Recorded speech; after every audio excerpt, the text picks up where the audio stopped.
Это уникальная технология. Такую вещь вы ни у кого не увидите. Хочу вам ее показать.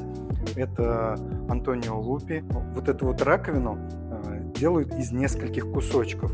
Эти кусочки распиливают и потом соединяют при помощи определенного связующего, который образует вот такие темные полоски.